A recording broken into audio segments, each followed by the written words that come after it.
this is published this summer or by the fall. This next, the manuscript for this next book.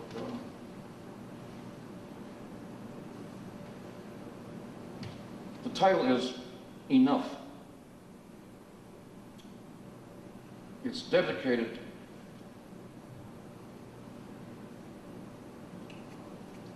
to the memory and life of Medgar Evers, 1926-1963. That may give you an idea of one of the basic themes running through the book, which is this horrible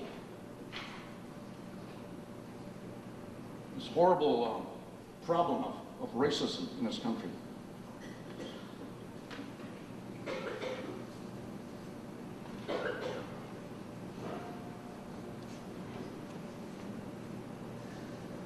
The unemployed automobile workers of Detroit prepare to share Christmas standing in line. It's December, nearly Christmas, 1983. The Detroit River is choked with ice. Woodward Avenue is empty of automobiles and flowing with a foot of snow. The snow drifts under the doors and into the taverns along Highland Park. This is the spine of Detroit, where the snow turns gray as it nears the factories. It's 9 a.m. as I enter a bar near Grand Boulevard. The jukebox is dark. A woman drinking leans into it. The bar is long and empty. A bartender hands me a glass, saying he's been waiting months for GM to call him back. A black man comes in to cash his unemployment check. He's at my right elbow, looking down, signing his name. He has 4 children to feed today. He turns to ask if I want to shoot a game of pool. We flip a coin to see who breaks. He wins. I was born around here 42 years ago today, just before Pearl Harbor, the last of 5 children from parents who never sang. They broke their lives over each other until they ended. The snow never stops looking for men in Detroit. It spreads out through the suburbs and small towns to the farms up north looking for men, closing roads. It hires them in the spring, and summer delivers them to a landlord, a woman, their children. Fall is whiskey. The oil drains to the bottom of the machinery. Gears lock. This is December. I lift up a glass. So does he. Here is to the 5 horses grazing at the end of your wrist.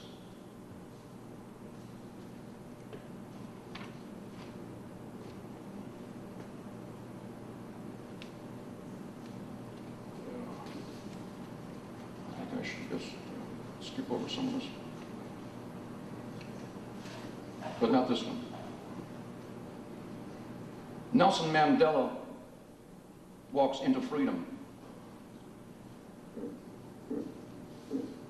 I was flipping through the Bible one day trying to find something, and this line just leapt out on me. It's from Ecclesiastes. For out of prison he cometh to lead. He arrives with 27 scars of light in his spine.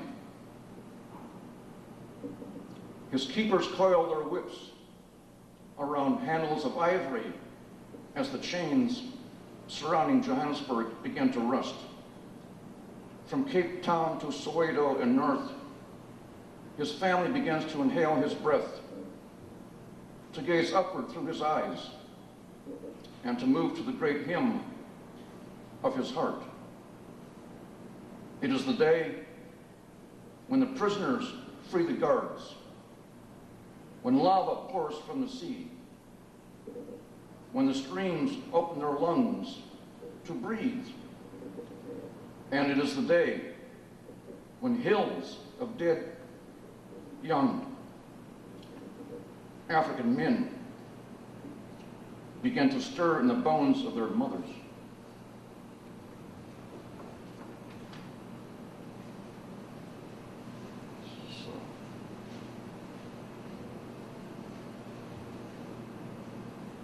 I meant to mention this place is perfect, except for the name of the street out there.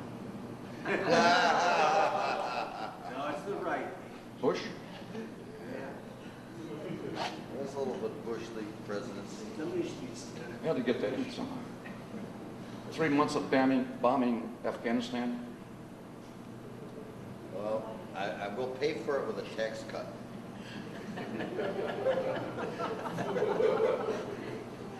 Good idea.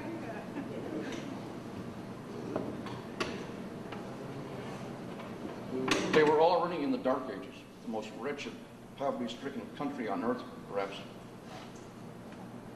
And we've been bombing them up and back to destroy one man. Something's wrong here, folks.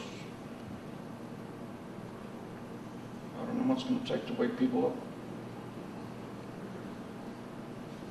Well, here's a little poem about Robinson Jeffers. Now, back in the 40s, Jeffers disliked FDR because he thought FDR had gotten us into the Second World War with the Japanese. I'm implying that what do you think Jeffers would think about the past half-dozen presidents if he disliked FDR? Jeffers was an incredible man. I mean, he just took on the whole establishment. And he lived on Big Sur with his wife and 2 sons. And, he really disliked the United States government. In fact, he disliked most of humanity. But he had this unbelievable integrity and courage to stand by his convictions, and of course he was a great poet. Robinson Jeffers, 1887, 1962. I think of him with the courage of a tree in a forest fire, tall and thin, standing there alone in the flames, with just his own heat to breathe, and never swaying from his place. I think of him believing in the forest fire and his place, a cliff overlooking the ledge of war, with his beloved Pacific digging at the edge of the fire.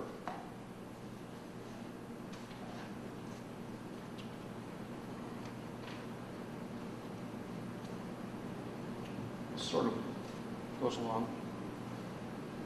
I can't think of anybody beyond Jeffers who hated the war machine of the 40s, 50s than Kenneth Patchen. Miriam Patchen died a year ago, so I wrote this poem for her. I've gotten to know her pretty well the past 10 years. Your Sea, for Miriam Patchen, 1915, 2000. The voices of certain women grow. They grow steady and deeper. A kind of long miracle before you and swaying beneath you.